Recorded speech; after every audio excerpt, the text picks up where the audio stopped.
Hey, everybody, and welcome to Prepper Talk Radio. As you can see, I'm on location with one of our favorite guests, Buna Tomolino. She is our garden expert, but also, for those of you who aren't aware, she's also like, I know everything in the wild. Like, I can figure out what to eat, what not to eat, what to use for medicine, what not to use for medicine. Well, maybe not everything yet, but Almost. So before we bug out, we need to make sure to pass by Buna's, grab her. Exactly.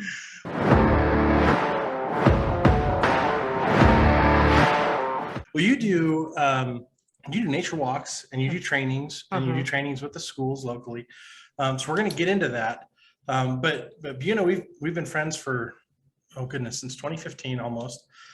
She's been at PrepperCon. I saw at the last event we went to, the Be Prepared Utah Expo, or Be Prepared Expo 2022. They'll be back in 2023, which will be fun. But one of the things that we were excited about with Buna that we're really going to just jump into today is all about wild edibles. yes. What we can use. And she has these cool tools. And I'm going to like. You mean these cool tools? Yes, Shane has all of them. Well, some of the books aren't in print anymore. The one with the white cover is. So this one? That one's about growing herbs. It's not Okay. wild. And then this one is your. But that one's out of print. Oh, gosh. Hold it right in front of you and tilt it away from the light. There you go. There we go. That one's not available anymore. Okay. But these are awesome. I have these as well. Yeah. So we'll let Buna, why don't you tell us what these are? Okay. These are card decks that have a photograph, a full color photograph on the front, on the back, of verbal description and edible and medicinal use. They're printed on plastic, so they're waterproof and tear resistant. And inside the front cover, it gives you tips for foraging. And then in the back, there is two sides of a page that has a bibliography. So if you want more information, some reputable sources to go to. This is awesome. Like the funny thing about this is the first time we talked about these, this was back in K-Talk in the studio. And I remember thumbing through deck 2. So I heard and found it and thumbed through it again. I pulled these out of my yard. People do. If you're on YouTube, you can see, I pulled these out of my yard. Like I had so many of these. I'll tell you what they are in just a second. But I was just ripping them out. And as soon as I saw this picture, I was like, oh, that's interesting. I just ripped a whole bunch of that out of my yard. And Buna just looked at me and said, do you know what that is?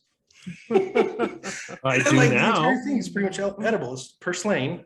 Yes. And the entire thing is pretty much edible. It's got some medicinal values. High in omega-3 fatty acids. And it's actually quite tasty as well. It doesn't taste like a dandelion, which is actually very bitter, kind of nasty, but purslane is actually pretty good. Which is awesome. I mean, so today we're going to talk about edibles. What you can eat in the wild, what you can find, what you can forage for. So for those of you who are listening all over the United States, we're not just going to talk about region-specific things here in Utah. We're going to talk, obviously the high Rockies where we are, but everywhere as well. Buna, you've been doing this for, oh goodness, 20 years, teaching and training and helping others. Not quite, long, like 16? Maybe. I know you've been dreaming of this store for 20 years. Over 25 before I opened 25 years planning this. But I had a native plants class when I was getting my horticulture degree, and we hiked around different parts of Utah. Our instructor was also a mountain man. So we learned about the plants. What we needed to do for the class was create a booklet with photographs and information about the plants. I found it fascinating. So I expanded on that, did that on my computer, moved to Alaska, completely forgot about it, and moved back. And somebody that I kind of reconnected with, she asked me to write the book with her. And people said, well, do you do herb walks? And I'd never thought about that. So that's kind of how the herb walk thing started. But I just found it fascinating. I did eat dandelions sometimes growing up. Sometimes my mom would steam them. That's amazing. And shepherd's purse is a plant that's edible. And I think it tastes kind of like broccoli. That's the first one I picked myself in the wild because she said that has edible flowers. And actually the whole thing's edible. Oh, wow. So you had both life experiences in the family, but also with schooling that kind of led you to this. Is this part of the original research you did, or is this all since then? Yes. Wow. I mean, some of it is since then. It's some of each.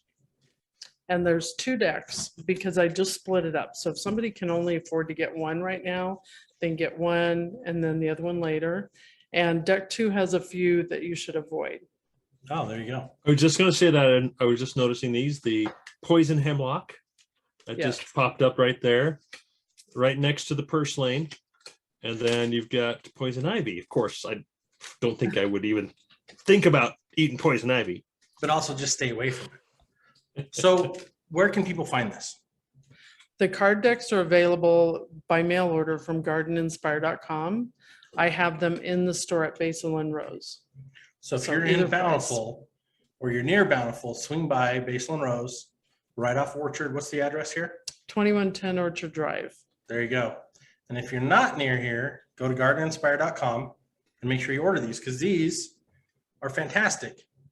Great tool you can use to teach your kids, quiz your kids, learn the different things while you're hiking and walking around. And what I like is you can just be thumbing through it until you find what it looks like that you found. And don't just stick them in a 72-hour kit and not do anything with them. Actually get familiar with some plants. Start with 2 or 3, get really familiar with those, and then just add to that. Yeah, there's the seagull lily right there. Yes, I was going to say, I believe the Native Americans taught the early pioneers how to survive, starting by eating the sago lilies. Yes. However, there's also a plant called camas, which is also in the card deck, that they say probably the pioneers ate more camas than they did seagull lily. Really? It also Okay. has a edible root, but it grows with something called death camas, and you don't want to make a mistake. I was going to say, there's also a death camas as well. Yes. That doesn't sound very fun. Probably would not be a very good death. So alfalfa, because I know that's grown for animal feed in particular. I guess I didn't realize that we can also eat it. So it's in the clover family. Everything in the clover family is edible. So you can eat the leaves, the flowers, you can save the seeds for sprouts. You've had alfalfa sprouts probably. Oh, yeah. So sometimes people don't could think do- about that. I had Oh, those all the that's time as true. a kid. I'd I never love put 2 and them. 2 together. Yeah. We ate them all So the time. So I could eat clover sprouts as well? Yes. The only thing with clover is if some of the leaves have a discoloration, it could be a fungus, and then you wouldn't want to eat it. Okay. I've got lots of clover on my property and in my grass here at home. But the biggest thing is make sure you've identified the plant correctly. Mm-hmm. And then for places that you're harvesting, make sure they haven't been treated with something. So if you put weed and feed on your lawn, you don't want to eat dandelions or clover or anything from your lawn. And when you're out in the wild, trails, parking lots, roads, they could have sprayed herbicides along them. Oh, it's good to know. So as far as someone who wants to get into identifying the plants and starting to forage on their own, learning new things, the decks are fantastic. Finding a wilderness guide or someone locally that can help train you is even better. Add that to this. Both of them. But what are the things that you think people like the most often overlooked thing, or maybe some of the best tips you can give people to start out? So a couple things. People sometimes depend on plant apps. And plant apps tend to have a lot of incorrect information. So if you're going to eat a plant or use it medicinally, don't count on a plant app to be identifying it properly. I've seen some of them that have plants that are in Europe or something that aren't even here. And so it tries to match something locally with something somewhere else. And even if that's not the case, you just want to have some confirmation other than the app that's it. The other thing is, don't eat something if you're not absolutely sure. I'm in some gardening groups on Facebook and people will say, hey, what's this plant? I ate some and this is what it tasted like. And I always want to say, I'm glad you're alive to ask us. Because I think sometimes people don't realize that plants won't just make you sick, they can kill you. Have you seen, we were just talking about movies, Scott. Have you seen that one movie where the plants kill everyone, or they cause everyone to kill themselves? What's the name of that show? The one with the plant Audrey, that movie, or something else? Oh, I think something else. Mark Wahlberg is in that movie. Oh, And What? we'll talk about it later anyway. I don't know. There's an episode of That should have been on Blaze, our the list. kids show, where there's some tangle vines that try to Okay. destroy the trucks. But yeah, I don't know that I'm familiar with the movie you're talking about. I will So look it yeah, up. some plants can kill you. but they're not trying to. It's your fault. There you go. User error. It could be death. So be prudent. Like what are the biggest things to watch out for? Not just here in Utah, but anywhere like you go. Are there things that people try that you hear about a lot over and over again, or? So if anything, it looks like carrot tops, dill, parsley, something like that, be very careful because there's wonderful plants in the parsley family and there's deadly ones. Poison hemlock is one. It's pretty widespread. I see it here in Utah a lot. They closed a park in Turkey, California a few years ago because there was so much poison hemlock. Wow. There are other parsley family plants like giant hogweed. So other things in that family, and they don't have to have leaves like that, but quite a few of them do. Poison hemlock is what killed Socrates. Oh, that's right. Now, one thing. And there's no known antidote. Oh, wow. One plant that I see all the time when I'm hiking is this. We call them wild onions, right? They look like a typical chive or onion growing out of the ground. In general, are those edible? So if it has leaves like a chive or an onion, it smells like a chive or an onion, Mhm. and it has a flower like a chive or an onion, which is a round ball-shaped flower, Mhm. then it's a chive or an onion, or a onion or garlic, wild of some kind. There's lots of different kinds of them. Some people have mistaken death camas for an onion. Death camas does not have a flower like that. It's more of a oval kind of flower. It's not round, and it's a pale white or pale yellow or white. Hmm. So if you think it's chive or onion or garlic, it must have leaves like that. So kind of Mhm. grassy leaves, and it must have that smell. And you don't. It's not always in this flowering stage. So Right. at that point, should I just say, okay, I'm not gonna try it. Not gonna eat it. I don't know of anything that has that smell and those kinds of leaves Okay. that would be a problem. It's Yeah, just, yeah. it's kind of nice. If you can see the leaves and the flower or the leaves and the fruit, that's just more help with identification for any plant.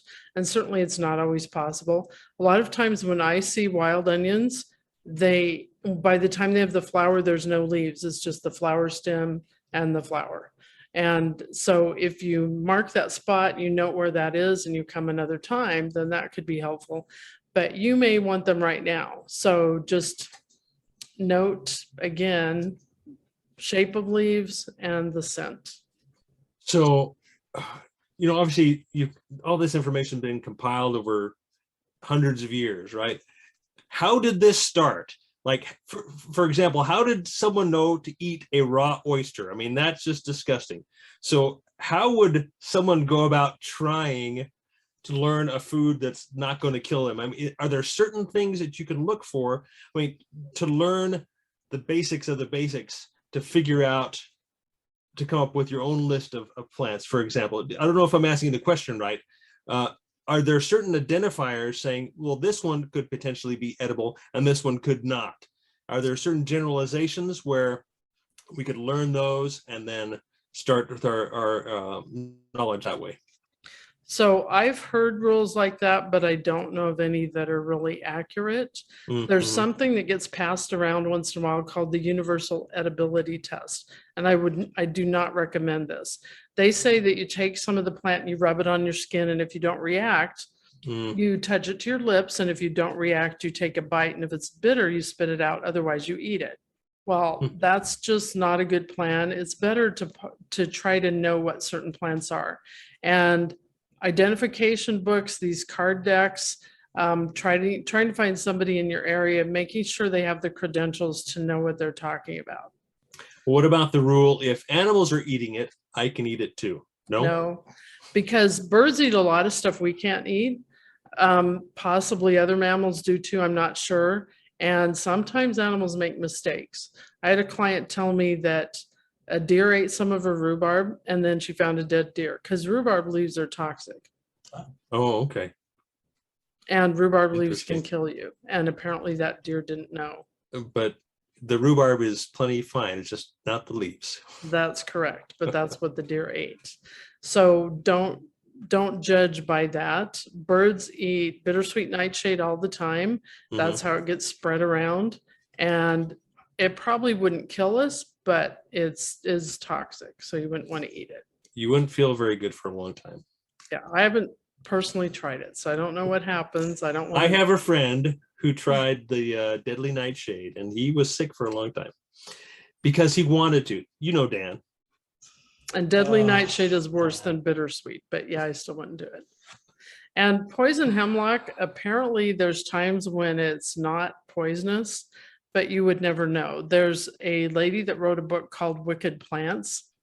She talks about a lot of plants I've never heard of before that don't grow near me or anything, but it's interesting. And she says that because of soil conditions, sometimes poison hemlock is not poison, but you wouldn't know that. And would you want to risk your life to find out? I don't. No, I guess it depends on how hungry you are. So, no.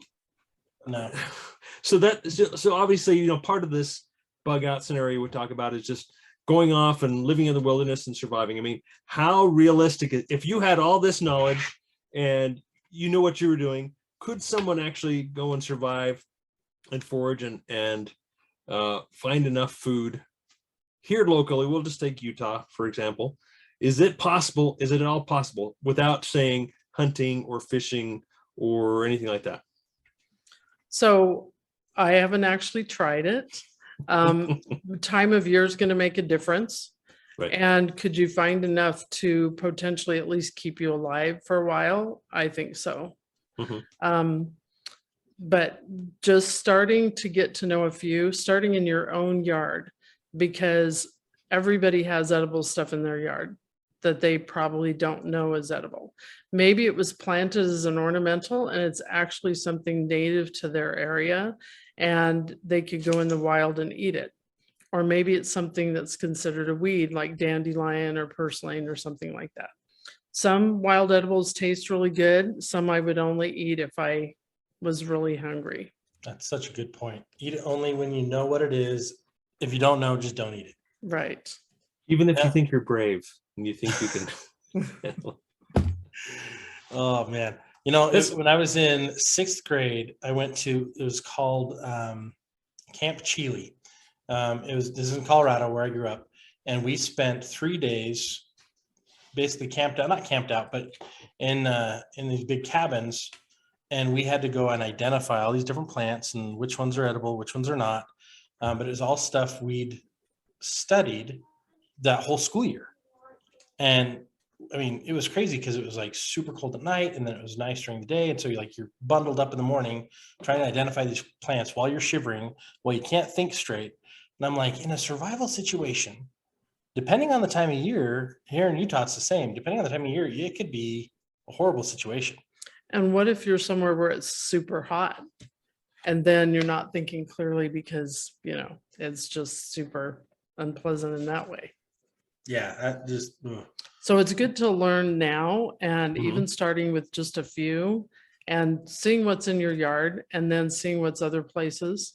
And if you're going to go out somewhere, be aware of don't harvest from private property, of course, without permission, and be aware of local laws. So like you can't just go out in a state park or a national forest or whatever and gather whatever you want, unless it's something like dandelion or something that's not native and considered a weed. Okay, so we've got a PowerPoint. Let me see if we can open this. So we got 16 pages. Is this the right one we've got? It is. All right, we're going to share this to those of you who are on YouTube. You're going to get to see this. Everybody else, pay attention, listen in. If you can hop over to YouTube and re-listen to this and watch this, I think it'd be extremely beneficial because we're going to talk about some of the different plants that Buna presents on and teaches us about regularly. So Buna, tell us what we're looking at here. So first of all, I just wanted to mention, I tried to pick some things that are pretty widespread. So on the left side is maple. And if you don't know what that looks like, flag of Canada, that's a maple leaf. On the right is birch. So both of these plants have sap you can drink. The best time to collect that is in the spring when the sap starts to flow. Look up information about how to collect sap, and you can just drink it as is, or if you want to boil it down, you can have birch syrup or maple syrup. Now, here in Utah, sugar maples don't grow very well. So the sap, the sugar or the syrup it makes isn't going to be all that sweet compared to a sugar maple. And but birch, maple, box elder are a kind of maple. So you can do that too. Don't just collect from any tree, but these are some for sure that you can drink the sap or make syrup if you want to boil it down. That's interesting. So springtime, I come across the maple pretty much anywhere. Sap safe to. If you know that's what it is. Okay. And also maples and box elders are the ones that get the little helicopter kind of seeds. So it'll either have 2 wings on it or just one, and it kind of spins down. You can eat the seed. So just peel back the wings and eat that seed in there. I've only eaten them raw. I didn't think they were very tasty. I should try them cooked. They might be better that way, but. I tried mine. We have a silver maple in the backyard and another maple in the front yard. And I did what you just explained. I pulled off the pod around it and ate them, and they're not tasty, but it's calories, I guess. Yes, at the end of the day, it's edible. Right. But that's also because you're used to a diet with a lot of sugar too, right?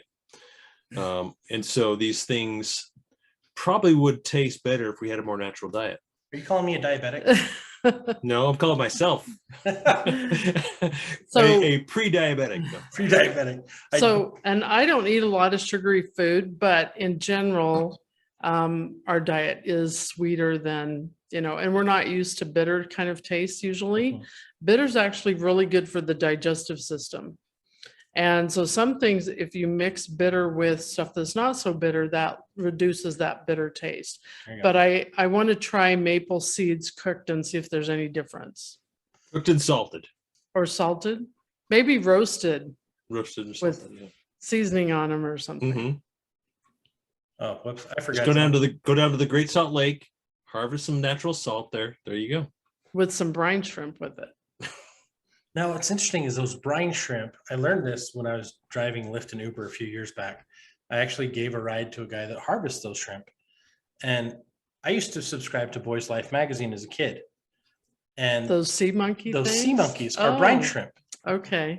Did not know that. The eggs can just stay dry for indefinitely. And I'm like, indefinitely? He goes, yeah, we've actually taken eggs that are over 100 years old and added the water, and they came to life. Wow. And I'm like, that is amazing. And I don't know if you can monkeys. eat brine shrimp or not. I think they use them for fish food, but I don't know if they work for people. Yeah, they are fish food. So fun fact, that's sea monkeys are brine shrimp. Good to know. All right, let's look at the next one. This is elderberry. So elderberries are native to the US and to Europe. And there's black fruited ones, red fruited ones, and blue fruited ones. So I know there's black fruited in Europe and North America, and there's blue fruited ones in several parts of the Western US. And I don't know where all the red fruited ones are, but I know we have them here too. So the red fruited ones are not edible. You can eat the ones with black fruit and the ones with blue fruit. You can also eat the flowers. And the flowers and the fruit help fight viruses. But you want to make sure the fruit is ripe. And the next picture is actually going to be the blue fruited one. There you go. So it's a large bunch of flowers and a large bunch of fruit. And the black fruited are more like a really dark purple instead. So you want to make sure that the fruit is fully ripe and cook it and strain off the seeds. And you can eat a little bit raw, but I've had people tell me, well, I've eaten them raw. If you eat very many raw because of, I can't remember what it is in it, they'll come out one way or another. And that might not be very pleasant, especially if you're bugging out. So it would be better to cook them. They make delicious syrups and jams and stuff like that. So that's elderberry. It is a small tree or shrub, although the blue fruited one can get to 25 feet.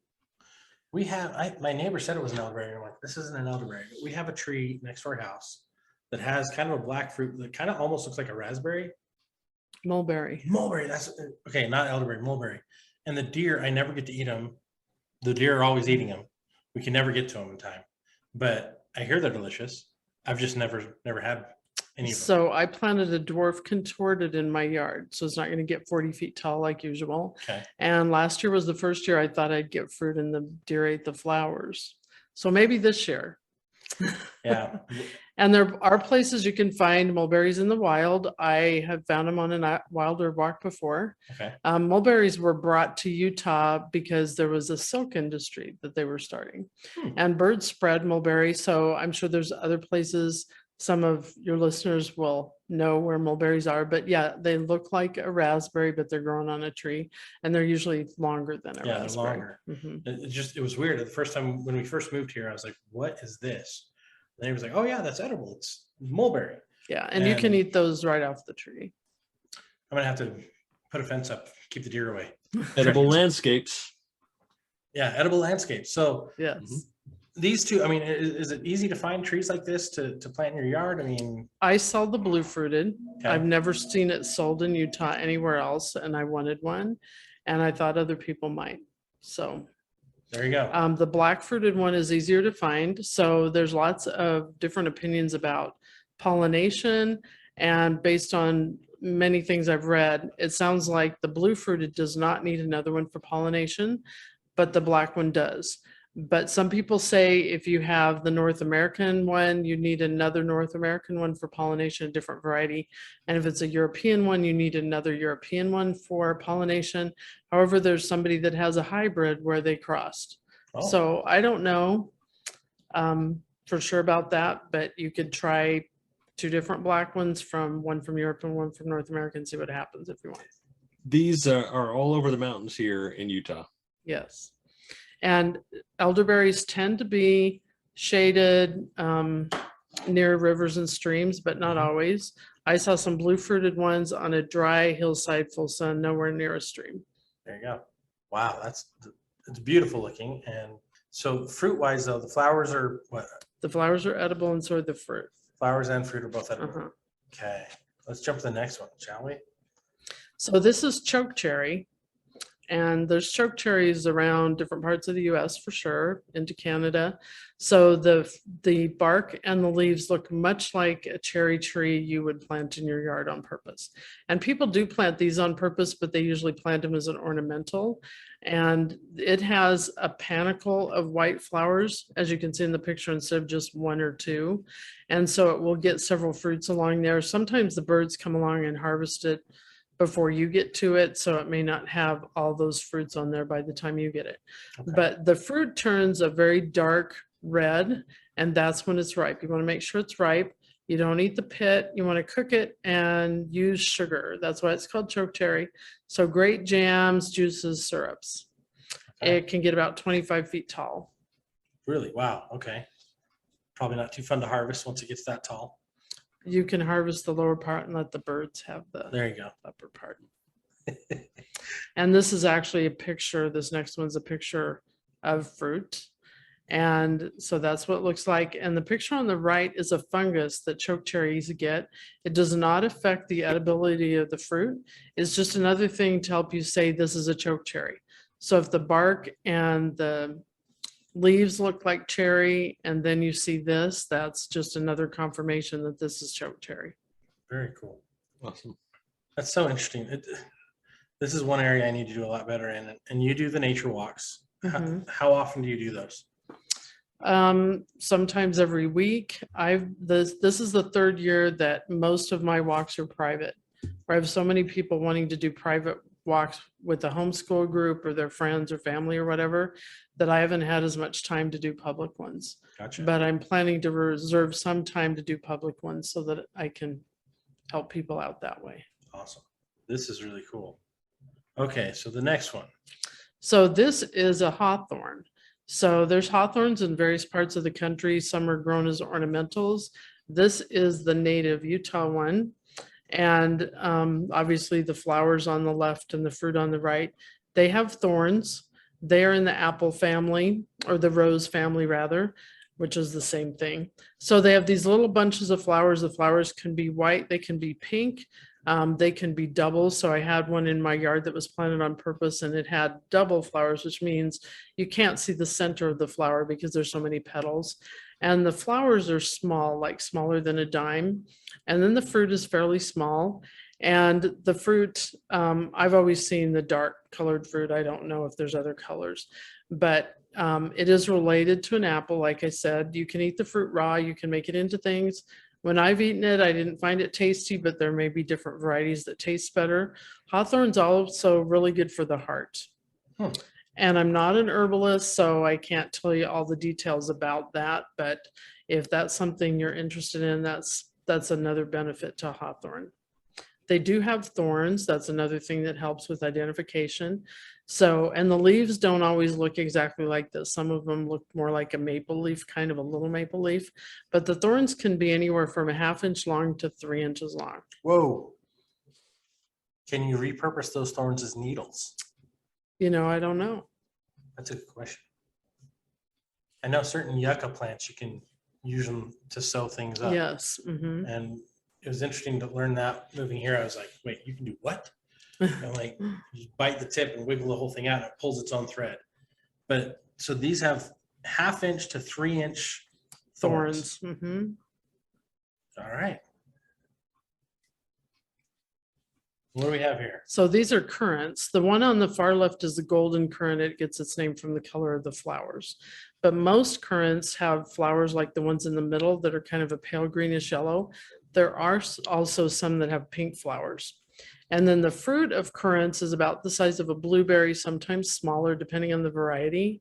And the fruit can be red, white, pink, black, or orange. And you said you have a lot of this in your yard. I have, I think, 9 different varieties in my yard. They're a nice looking shrub. The golden currant can get to 6 feet tall. And the other ones I've seen usually 3 to 4 feet tall and wide.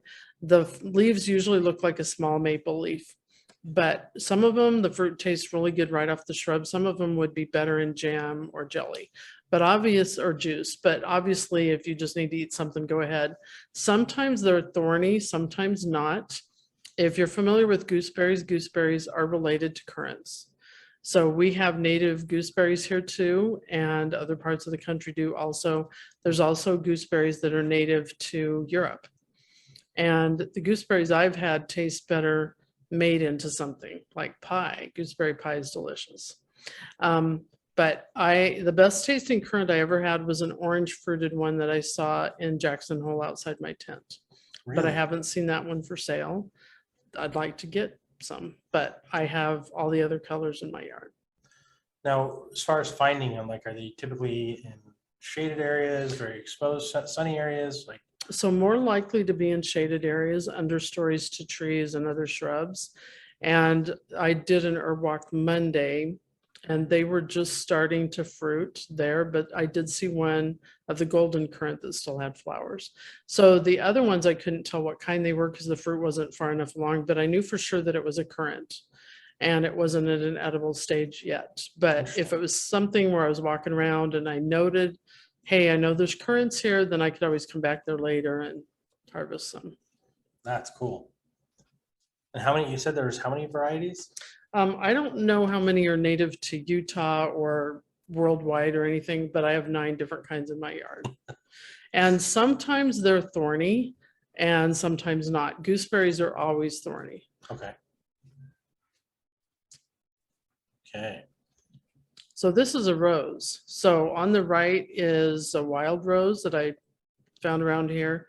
The rose hips, which is the flower or the fruit of the rose, is on the left. And that's from just a rose in my yard. So any roses are edible. You just want to make sure they weren't treated with something that makes them inedible. Systemic pesticides are used a lot on roses.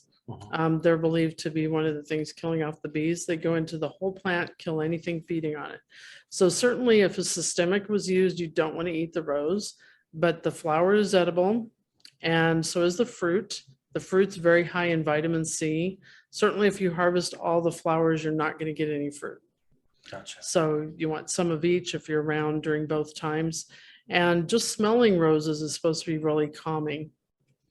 to us. But rose hips are best harvested after the first frost. Don't wait months, because if you do, they'll just be rotten, or else wildlife would have taken them. But within a few weeks after the first frost is the best time to harvest rose hips. You can eat them just raw. Some people like to cut them open and take the hairy seeds out of the inside because they find that unpleasant. That's up to you. You can make them into smoothies, jams, herb teas, all different kinds of things with the rose hips. And the flowers you can eat raw in salads or anything like that. And you could also make jelly out of them. Wow, I've actually seen these around, and so I've always wondered what it was. So that's the rose hips. Yep. And sometimes these rose hips right here are about the size of a quarter, but some of them are pretty small and more of a dark burgundy kind of color. Yeah, most of the ones I've seen in the wild are pretty small, maybe like the tip of my pinky. Right. Yeah. Yeah, that's kind of what I've seen. It's funny because I'm like, oh, I've seen that before. No idea. They're all over the place. Yeah. Yeah. So this is the wild edible I eat most frequently. I eat dandelion leaves all the time in salads. I mix them in with other things because that reduces the bitterness. If you eat them just straight, yeah, they're really bitter, but you mix them in with miner's lettuce, which is another wild edible here, or regular lettuce or something like that, that's going to reduce the bitterness. You can eat the leaf or the flowers and the root also. Sometimes people make a lot of different things out of dandelion flowers. I was just talking to somebody that made bread out of them. I mean, with flour, but it was just an addition to the bread. You can sprinkle them in a salad. The roots can be roasted and used as a coffee substitute, no caffeine. That's what was used during the Civil War when they ran out of coffee. They used the roots. So non-caffeinated version of coffee, so decaf, but like, what are the benefits of that? Well, I don't know about having it that way, but dandelion root is like a spring cleanser for the body. Okay. And you can just eat it right out of the ground. It is much more bitter than the leaves. I've done it to just see what it was like. There you go. Shane, give it a shot. And some people grind them and dry them and encapsulate them and swallow them that way. They're a diuretic also. But a great green, as long as they weren't treated with something. There you go. They were actually brought to the US on purpose because people knew the benefits and they've just spread. So now people don't like them. That's interesting because it's like everywhere you go, the advertising is get rid of them, kill them, destroy them. And you see from time to time, people be like, oh yeah, these are intentionally being destroyed. But if you have any that are clean, it's really good, like heart health. I don't remember. Not heart health. Maybe. Cardiovascular. I don't know. I'll have to post some. Yeah, I don't remember right up. Shane, Yeah, what was that? I was going to say that sounds right. Cardiovascular. Yeah. So another thing you can do is the seed heads. You could use those as a fire starter. And if you had enough of them, you could stuff a pillow. Really? That's a lot of them. Good point. That's a lot. Well, my neighbors almost have enough for a tiny throw pillow for Barbie doll. But that's pretty cool. Okay, what do we got next here? So this is plantain, and I've only eaten it raw. I didn't find it tasty. Maybe cooked it's better, but it is a wonderful medicinal plant. So this is wide leaf plantain. It grows maybe 12 inches tall, including the flowers. It tends to be in damper, compact soils, like where people have been walking or something like that. So it will be seen in lawns sometimes, maybe if the soil's damp a little bit or the soil hasn't been aerated for a while or something like that.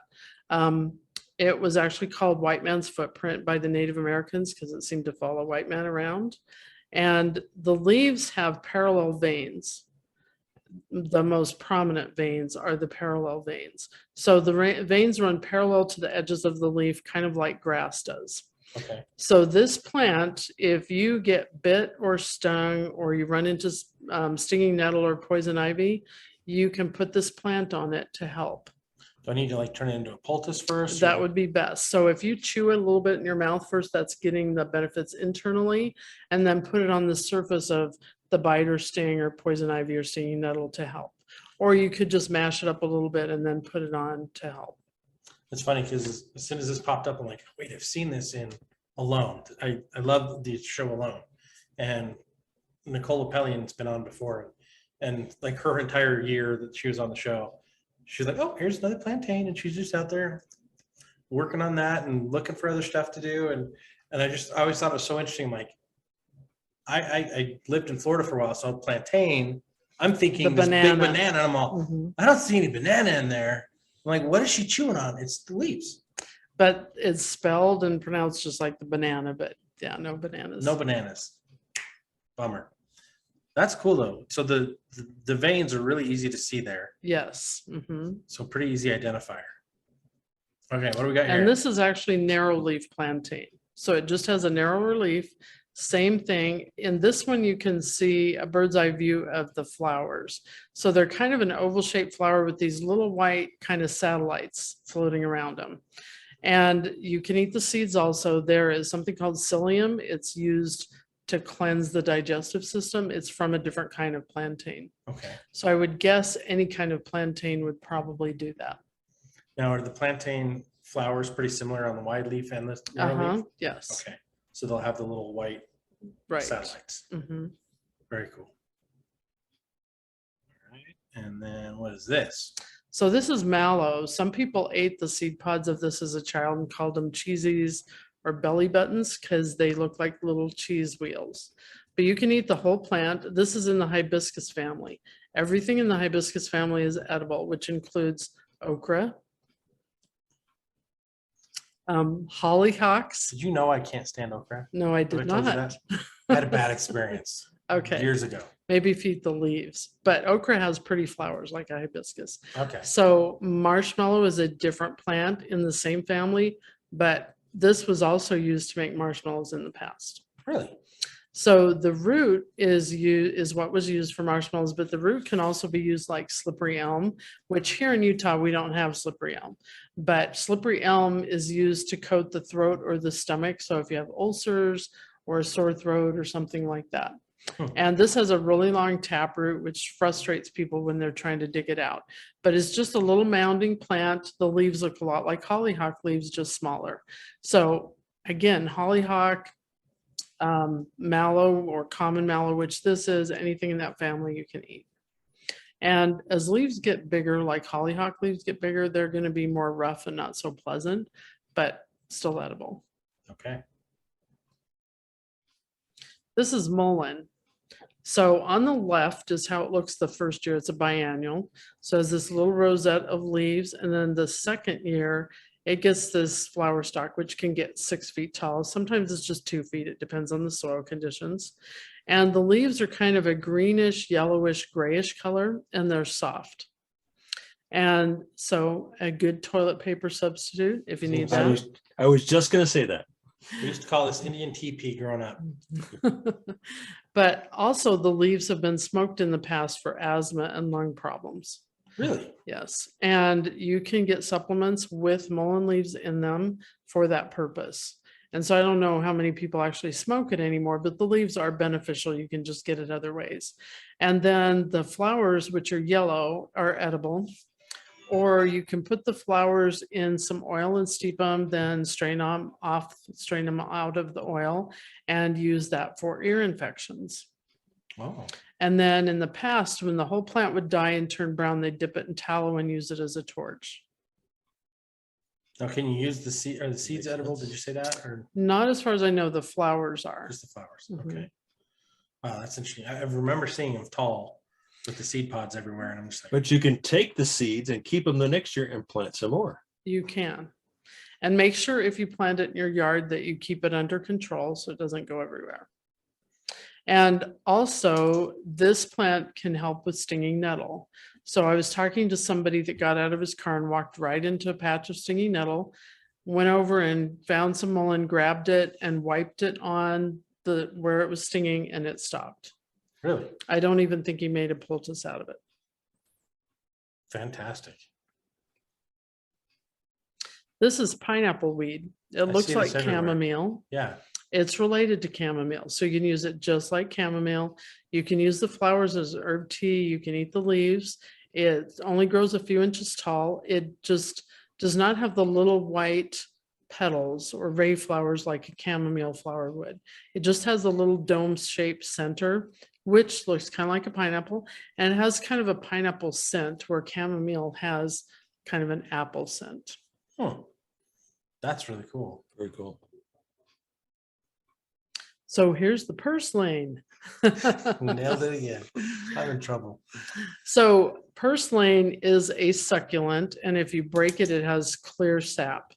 And if it's not a succulent or doesn't have clear sap, it is not purslane, and you don't want to make a mistake. Okay. Because there's plants such as a low-growing spurge that some people think looks similar, but the spurge has white sap. So you want to make sure succulent, clear sap. It does have tiny yellow flowers, which sometimes you won't notice. And the stems are usually this reddish kind of color. So in other cultures, they often sell this in their grocery stores. And I guess because it comes up in our driveways or sidewalks, we think it's a weed. And I wouldn't harvest from a driveway or sidewalk because it's more likely to be contaminated. But somewhere else in your yard or somewhere else in the wild, you can eat the whole plant. You can use it as a thickener for soups. I usually use it in salads. You can pickle it. It tends to be in dry areas. Here, it doesn't show up till about maybe the end of May. Yeah, I remember when I lived in Murray, we had a little rock bed area that this just was everywhere all of a sudden. I'm like, we'd cleared out some trees the year before, and then I come back to the rock bed and I'm like, oh great, all these weeds, and nope, there goes. I had a garden, guys. It would have been my first Utah garden, and I didn't even know it. A wild garden. And I think it looks pretty good at this stage. It looks like a nice ground cover. A little later on, it gets kind of lanky and looks a little more weedy, but it is an annual. And so when I harvest mine, I just shake it a little bit to make sure those seeds are dropping because I want it to replant itself. Oh, smart. Smart. All right, what is this last one we have here? So this is yarrow. So yarrow is a great medicinal plant. And you can eat it. I think it's better as a seasoning because it's pretty strong flavored and has an interesting scent to it. I think it's pleasant. So some people have told me they can't tell the difference between this and poison hemlock. So with this one, the leaves are fairly narrow and ferny, where poison hemlock looks, it's a ferny leaf, but more loose like dill or Okay. parsley or something like that.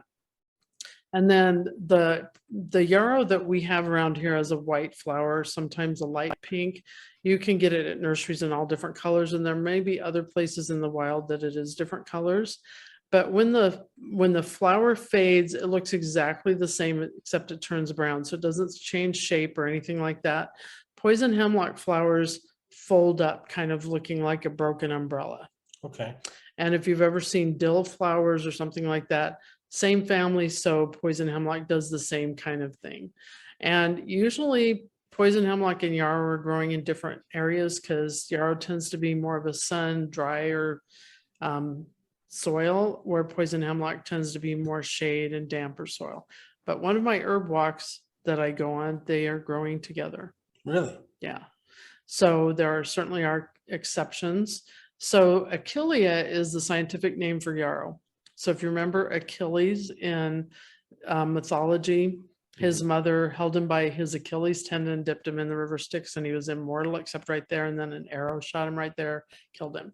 So this won't make you immortal, but it has lots of health benefits. I can't even remember them all. I know that it is another thing that helps bites and stings. And if you're bleeding, you can use it as a Band-Aid. And it's been used, at least in the past, by people in the military when they're out on the battlefield. That is fantastic information. So there's so many, there's so many more plants we could look at. We don't have hours and hours and hours to get through this. So guys, please, please, please, you've got your own Facebook groups that you do some training in. How do they find those? So I have one that's Utah Herb Gardeners and Foragers, which is designed for people in Utah or that are coming to Utah or visit Utah frequently. I don't know how much help it would be to someone somewhere else, but my Garden Inspire is my Facebook page for, I'll put herb walks on there if I'm doing a public one. And then of course, Basil and Rose is the one for the store. or if Awesome. I'm doing classes in the store. And then guys, don't forget, go to gardeninspire.com and you can order your decks of these fantastic images. I mean, the graphics on here, these are clear, easy to use pictures, full descriptions on the backside, not just how to identify it, but what's edible on it, how to prepare it, and what's medicinal, what you can do with it. Teas, what things are good for, tonics. Like for example, this one here, this is a Juneberry, a serviceberry. It's good for a tea to become to help with coughs, chest pains, and lung infections. Also, the bark can be used for stomach troubles. And it's a tasty fruit. And tasty fruit. See, so Shane, I mean, he's got the whole deck. He's got all of them. He's even got the out of print books, so he's a little ahead of the curve. Got Guys, these for a check it out. while, but as you can see, they're not very well used. Sorry, but they will save my life one day. I am confident of that. Oh, I was just hoping you had another copy that was well used. We'll get there. Maybe next time we have you on, he'll have used I it, take good care of them. and I'll get some. They're valuable to me. So these are fantastic. So go to gardeninspire.com and you can order these. It's a set of 2. You can order one at a time if you want. If you want to, yes. Okay. Or you can come into Basil and Rose and see them in person and pick them up. There you go. And how much are they right now? So if you just want one, it's 14. If you want both, it's 26. Perfect. And we talk all the time about building your own library, right? About having physical copies of things and not just digital on your phone, on your device, right? So I continue to believe we need to have printed materials, right? Because there will be a day when you'll need to throw this in your pocket and you won't have your Wi-Fi or any signal, right? And this certainly isn't all the plants available. I'm hoping at some point to do a 3rd deck, and that's still not going to have everything. Wow. But hopefully it's enough that you can find some things, like I say, in your yard now, when you go hiking now, so that you can get familiar with them now, no matter where you live. Awesome. Well, thank you so much for taking time to be with us Oh, again. Thanks for having me on. You guys, here's the challenge. We want to leave you guys with something you can do that's positive and helpful at the end of every one of these episodes. And so the challenge is try to go start identifying edible landscape, edible stuff in your hikes, whenever you're out in nature, just in all of your travels. You'd be surprised how many of these you'll find in your urban areas as well. But start trying to identify them. And if you've got kids, small kids, oh my goodness, is this fun? They run to plant. Is this? What is this? Is this that? And so then you're thumbing through things and really trying to identify them. And that's one of the things I'm looking forward to with my kids is they're at that age where I can actually go hiking with them without having to worry them running off or falling into a creek too easily. But make sure that they bring you the plant or take you to the plant, and maybe it's safer to take you to the plant so they're not bringing you something they shouldn't have touched. But teach them to not just eat whatever, that they need to have you confirm it before they eat things. Smart. So guys, you heard it here. Learn it, practice it, do it, confirm it before you do it, before you eat it.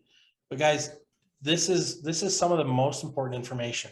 Knowledge is power, and in the world of preparedness and being ready-minded, we want you to focus on things that you can learn and take with you. Printables, like Shane said, knowledge, skill only comes from when you practice it over and over and over again, and practice it well. If you practice this poorly, you'll get sick, and you could die. So same with anything. If you practice driving poorly, you could die. So practice plant identification. Have fun with this. It's exciting. It's a great time of year to be doing this because you're going to see a lot of things in blossom. Yeah. A lot easier to identify when you see the flowers. So thank you again for being with us. Guys, go give her a follow on Facebook. Make sure you hit up her websites to get any information. And if you have questions for Buna, she's also in our Facebook group. So if you're in there already, you've probably seen her posting a few times here and there, but she's a fantastic asset to have in your community. Thank you. Thanks for being here. And until next time, stay ready, be ready, and practice your preps. Have a good day.